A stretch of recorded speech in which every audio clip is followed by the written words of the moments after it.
అధికారంలోకి వచ్చిన దగ్గర నుంచి ఒక రాజకీయ పార్టీగా ఉన్న అధికార వ్యవస్థ మొత్తాన్ని కూడా ఉపయోగించుకుంటూ ఒక రాజకీయ ఉగ్రవాదానికి తెరలేదు.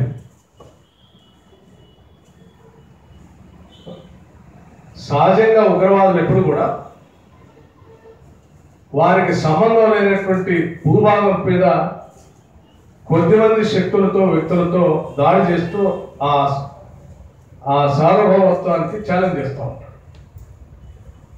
ఇతరు కూడా అధికారంలోకి వచ్చిన మరుక్షణం నుంచి ఈ రాష్ట్రంలో మిగతా ఏ రాజకీయ పార్టీలు కూడా ఉండకూడదనేటువంటి ఆలోచనతో ఉన్న అధికార వ్యవస్థ మొత్తం బలాన్ని కూడా తన రాజకీయ పార్టీ కోసం వాడుకుంటూ రాష్ట్రంలో ఉన్నటువంటి మిగతా రాజకీయ పార్టీలకు సంబంధించిన శాసనసభ్యులపైన, జడ్పీటీసీ మెంబర్లపైన, ఎంపీటీసీ మెంబర్లపైన, లేకపోతే రేపు జరుగుతున్నటువంటి ఎన్నికలకు సంబంధించి ఆయా డివిజన్స్లో ఉన్న చోటామాటా నాయకులపైన దాన్ని ప్రయోగించి అధికారాలను ఆర్థిక బలాలను ప్రయోగించి బలవంతంగా కండవలేస్తూ ఒక పక్కకి తీసుకొని పోవాలని ప్రయత్నం చేస్తూ ఉన్నాడు.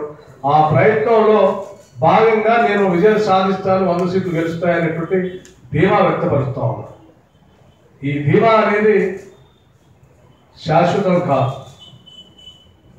ఈ రాజకీయ ఉగ్రవాదాన్ని మిగతా రాజకీయ పార్టీలు కానీ భారతీయ సమాజం కానీ జీర్ణించుకోలేదు, స్వాగతించలేదు. తప్పనిసరిగా దీన్ని తిరిగి ఆ పార్టీకి నెట్టివేస్తుంది. ఇది ఎక్కువ రోజులు కూడా కొనసాగదు. భవిష్యత్తులో వాళ్ళు సింగిల్ డిజిట్ కూడా కారణభూతమయ్యే ప్రమాదం కూడా ఉంది.